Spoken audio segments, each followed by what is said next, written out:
Assalamualaikum warahmatullahi wabarakatuh. Perkenalkan, nama saya Neng Linda Apriliani, NIM C1A18039. Tujuan saya di sini, saya akan membuat video tentang perbaikan nilai keperawatan bencana 2, yaitu tentang intervensi Vankes masyarakat menghadapi kesiapsiagaan bencana. Assalamualaikum.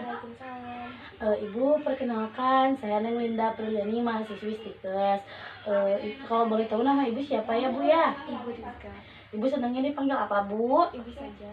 Ya, baik Ibu. Tujuan saya datang ke sini, saya akan melakukan penyuluhan kesehatan bencana, yaitu untuk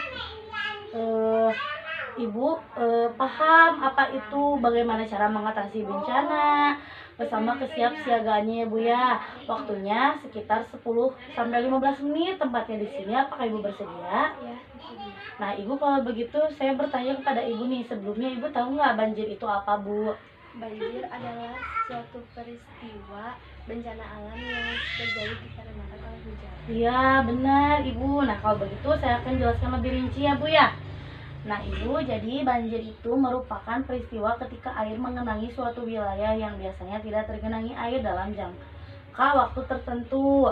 Banjir biasanya terjadi karena curah hujan yang tadi kata Ibu sebutkan ya Bu ya, mengakibatkan meluapnya sungai, danau, laut, drainase karena jumlah air yang melebihi daya tampung media penopang air dari curah hujan tadi, Bu.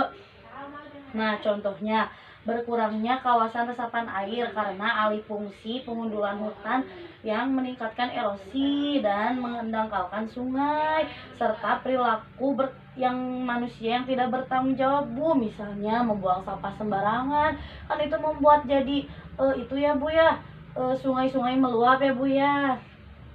Nah, di sini Ibu sebelumnya tahu nggak prabencana itu apa, Bu? Tidak ya Bu ya. Nah, kalau begitu saya jelaskan Ibu.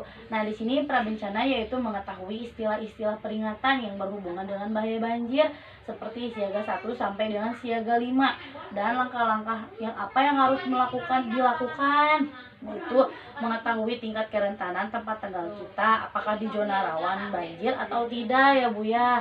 Nah, di sini yang kedua, mengetahui cara-cara untuk melindungi rumah kita dari banjir. Ada juga mengetahui saluran dan jalur yang sering dilalui air banjir dan apa dampaknya untuk rumah kita. Selanjutnya, membicarakan dengan anggota keluarga mengenai ancaman banjir dan merencanakan tempat pertemuan apabila anggota keluarga terpencar-pencar. Nah, Ibu, di sini apa nih yang dilakukan saat bencana ya Bu ya, yaitu apabila banjir akan terjadi di wilayah Ibu misalnya, maka simaklah informasi dari berbagai media mengenai informasi banjir untuk meningkatkan kesiapsiagaan ya Bu ya. Nah, apabila terjadi banjir, segeralah evakuasi ke tempat yang lebih tinggi Bu datarannya. Nah, sesudah itu waspada terhadap arus bawah, saluran air, kubangan, dan tempat-tempat lain yang tergenang air. Ya Bu ya Bu ya. Nah, sekarang di pasca bencana yaitu ada hindari air banjir karena kemungkinan kontaminasi zat-zat berbahaya dan ancaman kesetrum. Waspada dengan instalasi listrik, hindari air yang bergerak, hindari area yang airnya baru saja surut karena jalan bisa saja keropos dan ambles. Hindari lokasi yang masih terkena bencana kecuali jika pihak yang berwenang membutuhkan sukarelawan. Kembalilah ke rumah sesuai dengan perintah dari pihak yang berwenang. Nah, seperti itu Bu. Apakah Ibu sekarang sudah mengerti Bu? Ibu sudah paham? Sudah ya Bu ya? Nah, kalau begitu ada yang Ibu tanyakan Bu? Kalau begitu saya yang bertanya kepada Ibu. Coba Ibu sebutkan tadi yang di pasca bencana ada apa saja Bu?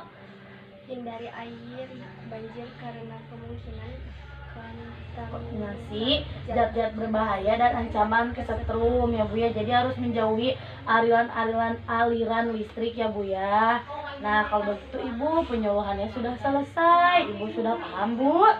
Nah, kalau begitu Ibu, saya akan kembali lagi besok ke sini untuk rencana tindak lanjut tentang kesiapsiagaan penyuluhan gempa bumi ya Bu ya. Waktunya sekitar 15 menit tepatnya di sini. Apakah Ibu bersedia Bu? Ya udah, kalau begitu saya cukupkan ya Bu sampai di sini. Assalamualaikum.